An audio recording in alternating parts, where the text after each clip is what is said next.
Salut, j'espère que tu te portes bien. Bienvenue dans cette nouvelle vidéo qui concerne le trading. On est dans une série de vidéos qui vont te permettre d'avoir une base, une connaissance de façon globale et de façon générale sur le monde du trading avec les crypto-monnaies. On a déjà fait des vidéos où on explique ce qu'il faut faire, qu'est-ce qu'un trader peut avoir, qu'est-ce qu'un trader doit avoir comme connaissance avant de se lancer dans le trading. On a déjà vu l'interface Binance, comment est-ce qu'on peut faire du trading, comment est-ce qu'on peut recharger son compte, on peut déjà commencer à faire ses premiers placements dans les crypto-monnaies.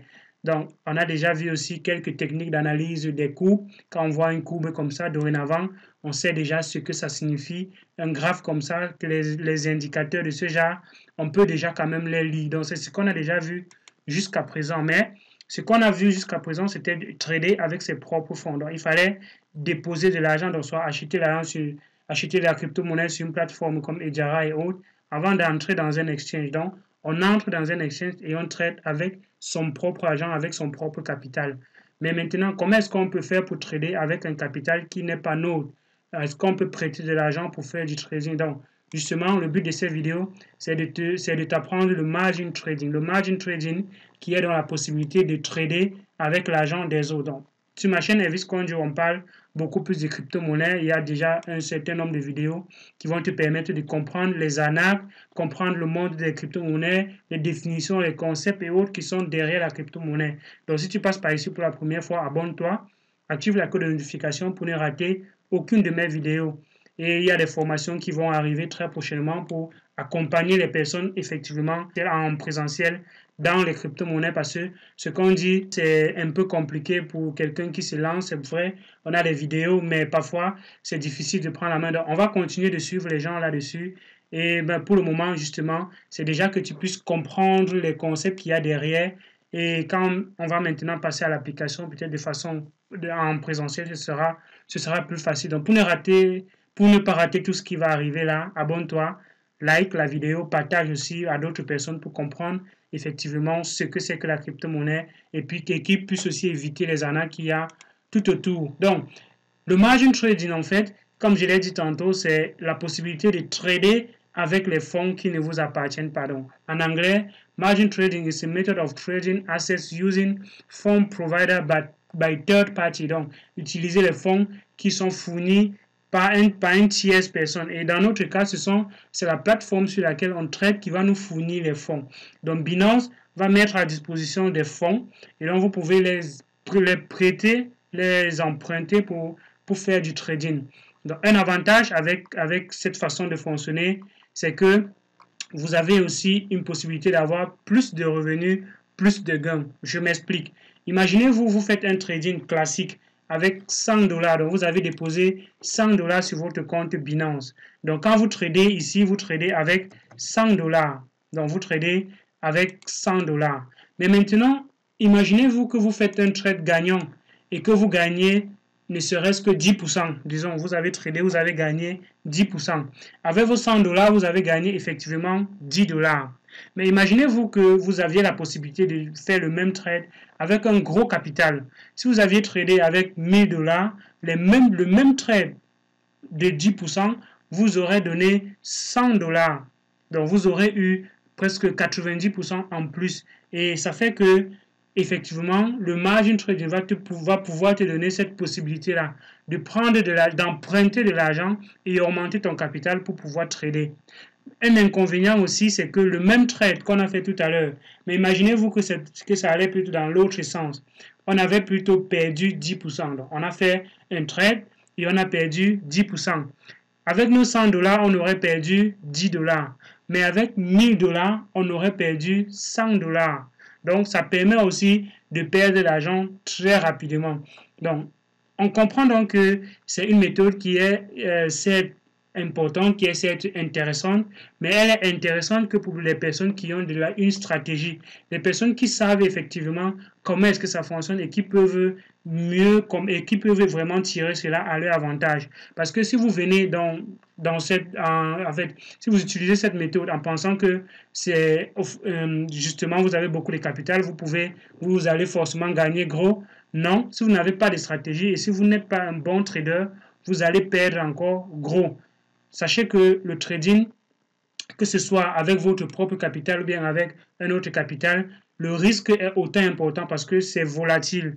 Et donc, si vous ne comprenez pas un bon nombre de choses, si vous n'avez pas une maîtrise parfaite, vous pouvez effectivement perdre beaucoup d'argent et encore plus avec le margin trading. Donc, comment est-ce que le margin trading se représente dans une application comme Binance, dans un exchange comme dans l'exchange Binance? Donc, quand on est dans l'exchange Binance ici, sur le téléphone, c'est pareil, vous allez aller dans Margin, il y a Margin Trading sur le téléphone. Mais ici, on va aller dans Trade et on va cliquer sur Marge. Donc, quand on va cliquer sur Marge, on est dans notre interface de trading, mais cette fois-ci, on est en train de trader en marge. Donc, on va voir un peu ces éléments-ci un peu plus tard, mais on va aller maintenant dans notre portefeuille marge parce que le trading en marge, ce qu'il faut comprendre, c'est quoi?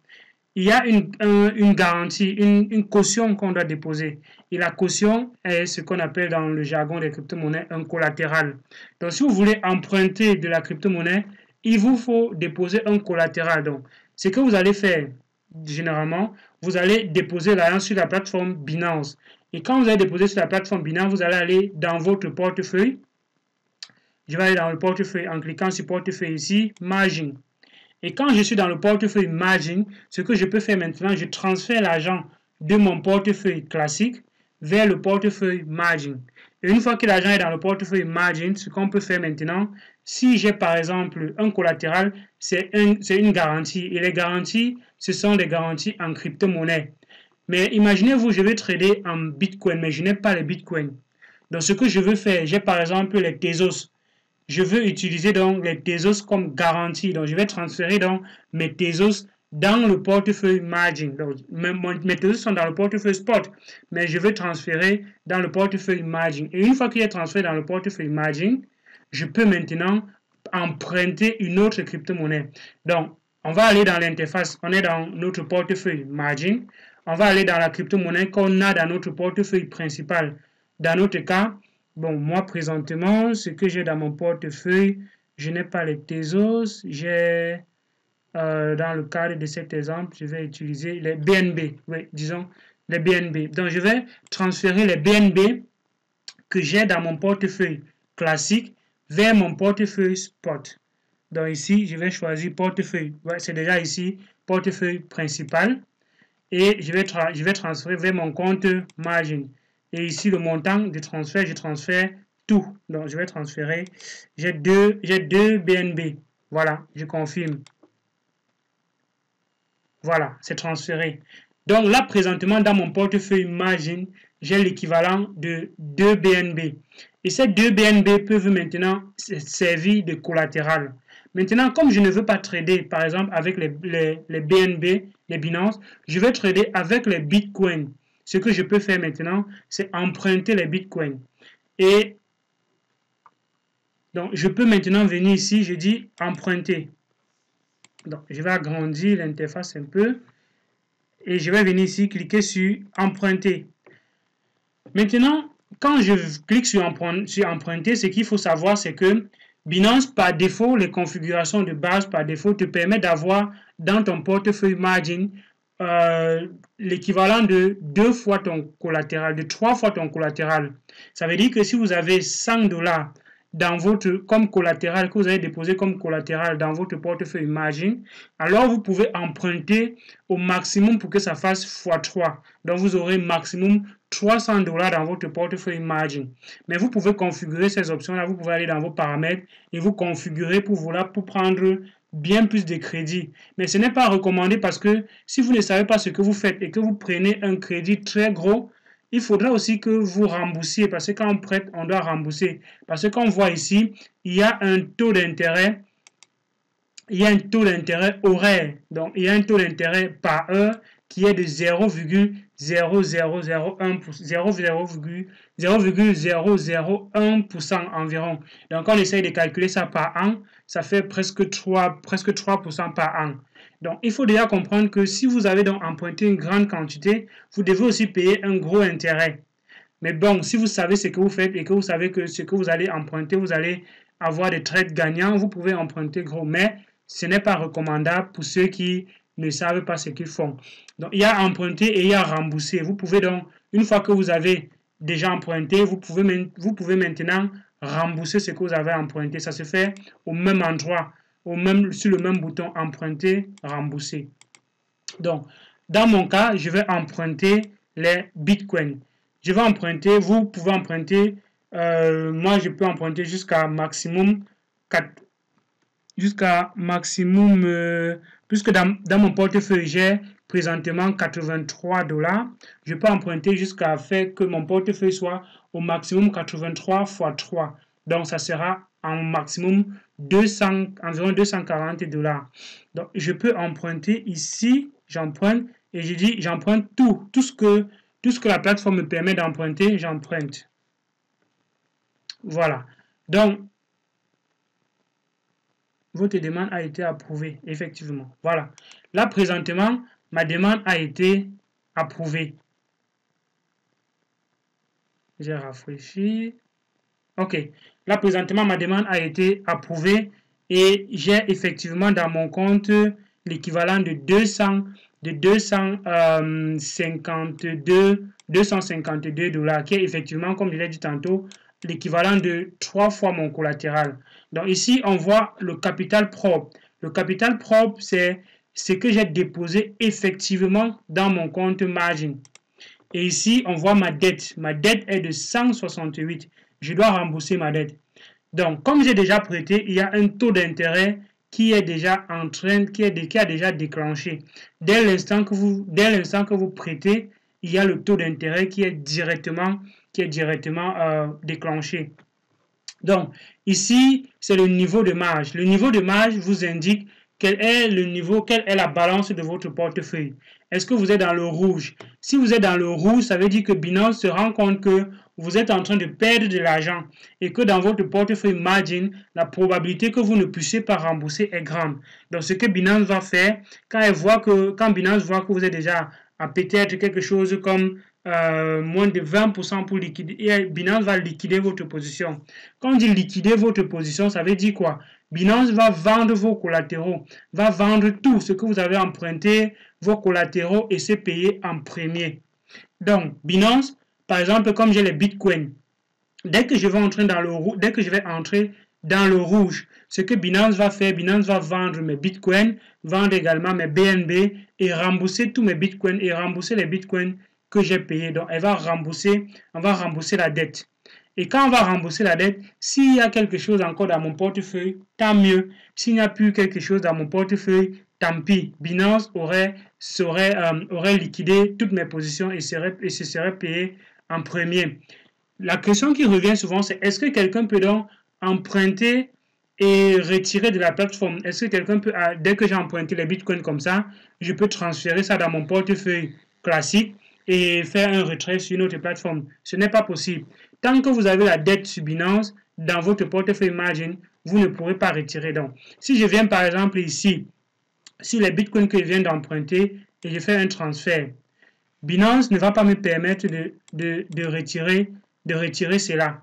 Vous voyez, le risque de marge est supérieur à 2. Et le risque de marge supérieur à 2 peut être transféré vers votre compte sur marge. Donc, présentement, je ne peux pas transférer. Donc, présentement, je ne peux pas transférer de mon compte marge vers mon compte principal. Donc, Binance va effectivement bloquer les transferts. Il va exiger que je paye d'abord ce que j'ai comme dette avant de pouvoir sortir de mon compte margin. Donc, il y a deux choses aussi très importantes quand on arrive ici, c'est isoler et croiser. Croiser, ça veut dire quoi? Si j'ai pris une position, donc si j'ai tradé, si j'ai par exemple fait 2 trades, j'ai mis 2 trades, par exemple j'ai mis un trade qui veut acheter les bitcoins à 18 000 $, et j'ai mis un autre trade qui veut acheter à peut-être, disons que 17 000 $, par exemple. J'ai pris des exemples comme ça. Croiser ici, ça va dire à Binance que, effectivement, si le portefeuille de cette personne est déjà inférieur au montant que j'ai précisé, en fait, si on est là dans le rouge, ce que Binance va faire, Binance va vendre tout. Donc, que ce soit tous les deux transferts que j'ai fait, Binance va les annuler. Donc, toutes les deux transactions que j'ai placées, Binance va annuler les deux et va effectivement rembourser les bitcoins après avoir annulé cela. Donc, isolé, ça veut dire que Binance se base uniquement sur une seule transaction. Par exemple, dans notre cas présent, ce serait uniquement le bitcoin. Mais supposons que j'avais emprunté deux crypto-monnaies différentes. J'avais emprunté le Bitcoin et j'avais emprunté autre chose. Donc, ce que Binance allait faire quand je prends isolé, il va se baser uniquement sur le Bitcoin, par exemple, que je dois. Alors que croisé, si j'avais emprunté autre chose, Binance va également liquider les deux. Que ce soit les Bitcoins, que ce soit autre chose, Binance va liquider les deux. Donc, ce qu'on conseille, c'est d'utiliser isolé, pour que ça n'impacte pas forcément toutes vos positions que vous allez prendre. Pour les débutants, vous allez utiliser, vous pouvez utiliser isolé. Mais ça a beaucoup d'impact dans le cadre du trading futur. Donc, une fois que j'ai emprunté comme ça, ce que je peux faire maintenant, c'est aller trader. Donc, je vais dans l'exchange. Je vais dans trade ici, Marge. Donc, une fois que je suis dans l'interface Marge ici, dans l'interface de trading de Marge, je peux maintenant trader de façon classique. J'ai les bitcoins. Qu'est-ce que je peux acheter avec les bitcoins? Je peux maintenant dire que oui, je veux acheter par exemple les ADA. Je peux trader avec les ADA. Vous voyez? Là maintenant, Binance me donne la possibilité. Voilà. Là maintenant, je peux trader directement ici avec mon portefeuille. Je suis là dans, on se rappelle que là présentement on est dans le portefeuille Marge. Je peux directement acheter,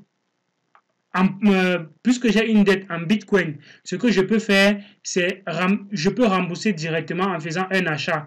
Donc je peux placer un ordre d'achat et directement pour le remboursement. Mais là présentement, je serai en train d'acheter les ADA. Or, je n'ai pas les ADA, donc ce ne sera pas intéressant. Mais par contre, si j'avais les ADA, et comme j'ai emprunté le Bitcoin, je pouvais directement trader mes ADA pour rembourser mes Bitcoins. Donc là, je serais en train de vendre mes ADA, donc Cardano, pour rembourser, puisque ça va, c'est ADA contre Bitcoin, donc c'est Cardano contre Bitcoin. Et comme j'ai emprunté le Bitcoin, donc je vends mes Cardano pour rembourser les bitcoins. Maintenant, je peux aussi dire ici que je fais un trade pour emprunter. Mais là, présentement, je ne peux plus emprunter parce que j'ai déjà atteint le maximum que je peux emprunter dans mon portefeuille. Dans mon portefeuille, je peux emprunter jusqu'à x2. Or, j'ai directement emprunté. Donc, si on va dans mon portefeuille présentement, on va se rendre compte que dans mon portefeuille margin présentement, on va se rendre compte que j'ai déjà une balance qui est, j'ai une dette qui est un peu supérieure, par exemple, à ce que j'ai emprunté. On voit là que je suis à moins 9, à moins 80 quelque chose de Satoshi. Donc là, l'instant où j'ai emprunté et maintenant, je suis déjà en train de perdre. Donc, ce qu'il faut que je fasse pour pouvoir équivaloir au moins cela, il faudrait que je fasse un trade gagnant. Ou bien, je peux juste attendre que le Bitcoin monte. Et si le Bitcoin monte, je vends alors mes Bitcoins à cet instant-là pour prendre les ADA, pour prendre autre chose. Mais ça ne serait pas intéressant parce que j'ai emprunté les bitcoins. Et comme j'ai emprunté les bitcoins, il faudrait que je rembourse effectivement les bitcoins. Donc, ce que je peux faire, je peux plutôt vendre mes bitcoins contre les dollars, par exemple. Donc, USTD.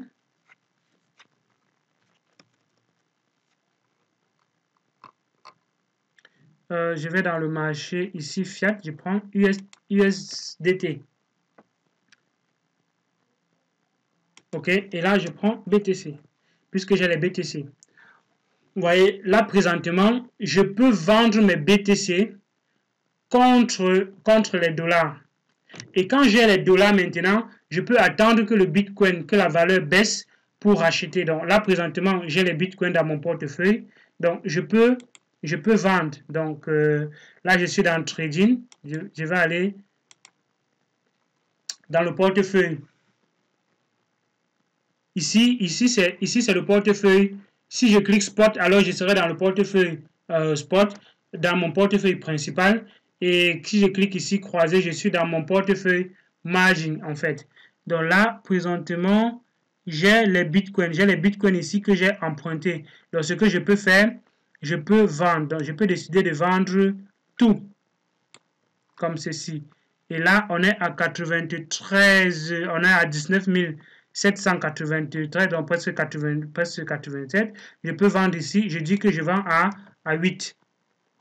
Donc, je vends à 19 800. Et je vends tout. Là, vendre.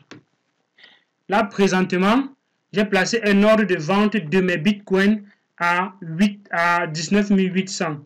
Et on voit ici que l'ordre de vente est encore d'actualité. L'ordre de vente n'a pas encore été satisfait. Donc, quand ce sera satisfait, j'aurai comme ça vendu mes bitcoins que je viens d'emprunter contre les USTD. Et maintenant, pour pouvoir rembourser, il faudrait que j'achète plus bas. Donc là, ce que je suis en train de faire en principe, c'est un short. C'est un short puisque j'ai acheté, j'ai emprunté les bitcoins quand on était à un montant un peu élevé et je vends plus haut et j'attends que ça redescende pour acheter. Donc, je suis en train d'attendre pour vendre à 19 800. On n'est pas arrivé encore à 19 800. On va attendre quelques secondes. Peut-être on va arriver à 19 800, qui sait. Voilà. On est arrivé. Donc,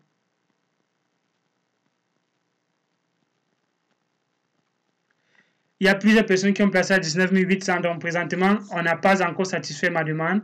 On est arrivé certes à 19 800, mais il y a quand même 400 quelque chose de 1000, 400 quelque chose de 1000 à 19 800. C'est-à-dire qu'il y a une forte résistance ici. Il y a des gens qui ont placé les ventes jusqu'à 400 quelque chose de 1000 sont en attente ici. Donc, on peut imaginer que, effectivement, quand on va traverser ces 400 quelque chose, pour passer au-dessus de 19 800, il faudrait qu'on satisfasse toutes les demandes ici de 400 quelque chose de 1000 qui sont en attente. C'est quand même énorme. Donc, ce que je peux faire, disons, je vais annuler et je vais vendre à 99 999. Et je vais tout vendre parce que je sais que là-bas, comme on arrive régulièrement à 19 800, je vais vendre. Voilà, effectivement, j'ai mis à 19 800 quelque chose et ça a été vendu. Donc, ce que je peux faire présentement, c'est passer un ordre d'achat. Donc, je veux acheter. J'ai vendu à 19 999 et là, présentement, on est à 19 991. Donc, on voit que si je rachète maintenant, j'aurais peut-être fait un profit. Donc, je vais racheter directement à 91, par exemple, et je rachète avec tout ce qui est dans mon portefeuille que j'ai emprunté présentement. Je vais racheter. Voilà, on voit que j'ai racheté et là présentement j'ai les bitcoins. Et là présentement je pense que j'ai un peu plus de bitcoins que ce que j'ai emprunté. Donc je vais encore aller dans mon portefeuille margin, dans mon portefeuille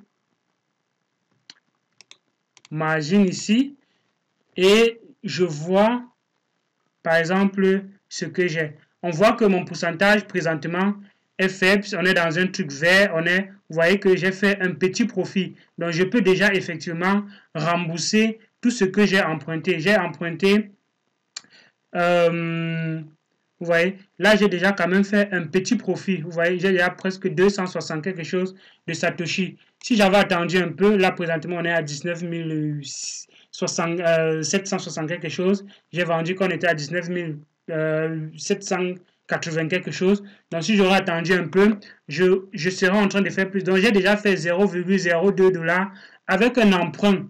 Si j'avais tradé avec mon propre capital, je ne pourrais pas avoir ceci parce que c'est un gros capital qui m'a permis d'avoir un petit gain.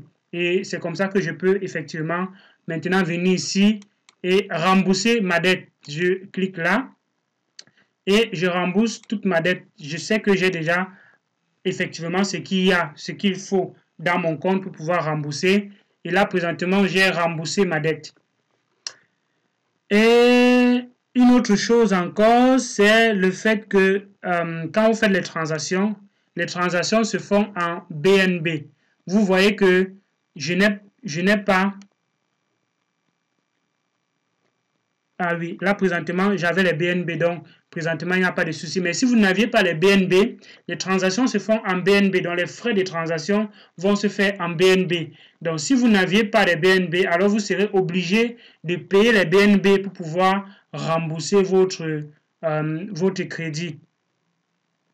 Et là, présentement, on me dit que j'ai encore quelque chose comme 9 Satoshi que je n'ai pas remboursé. Je ne sais pas pourquoi. Est-ce que...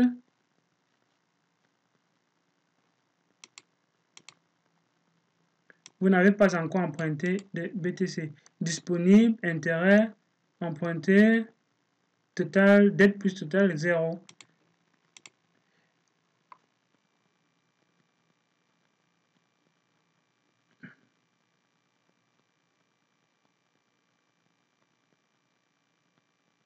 Ah, d'accord. Ok, je ne comprenais pas. En fait, effectivement, c'est ce que je vous disais tantôt. Quand vous faites des transactions, les transactions sont effectuées en BNB. Donc, je ne comprenais pas pourquoi on me dit ici que j'ai 9 Satoshi de crédit, alors que j'ai déjà remboursé tous les BNB et j'ai presque 300 Satoshi comme ça que j'ai eu presque gratuitement. Donc, ce qui s'est passé, c'est que j'ai effectué une transaction et la transaction, les frais de transaction sont payés en BNB. Et ça mis un crédit ici en BNB. Donc, je dois venir ici et rembourser ce que j'ai comme crédit en BNB. Donc là, j'ai cliqué sur rembourser. Et si on vient ici, on voit que je n'ai plus de dette. Et j'ai effectivement eu quelque chose comme 262 Satoshi de façon presque gratuite comme ça. Donc ça, c'était juste pour vous montrer comment est-ce que le trading de marge fonctionne et comment est-ce que vous pouvez effectivement l'utiliser pour ceux qui sont pour ceux qui sont un peu avisés, bien évidemment. Si vous êtes débutant, je vous déconseille fortement d'utiliser cette technique-ci. Je vous déconseille fortement. Je vous conseille plutôt d'utiliser le trading classique, de vous entraîner là-bas jusqu'à ce que vous aviez quand même une certaine expérience. Et quand vous avez déjà acquis de l'expérience, vous pouvez maintenant venir trader avec un capital qui n'est pas le vôtre. C'était juste Konjo. J'espère que cette vidéo vous a permis de comprendre au minimum sur le margin trading. Elle a été fait comme ça à la hâte. Il y a beaucoup trop de choses que j'aurais peut-être évité. Mais bon, je m'excuse pour cela. On va peut-être faire des condensés, des résumés un peu plus tard. Mais bon, d'ici, vous avez déjà quand même eu les bases de ce que c'est que margin trading. Et on a vu ensemble comment ça fonctionne, comment est-ce qu'on peut l'utiliser. Donc, à une prochaine vidéo. Ciao.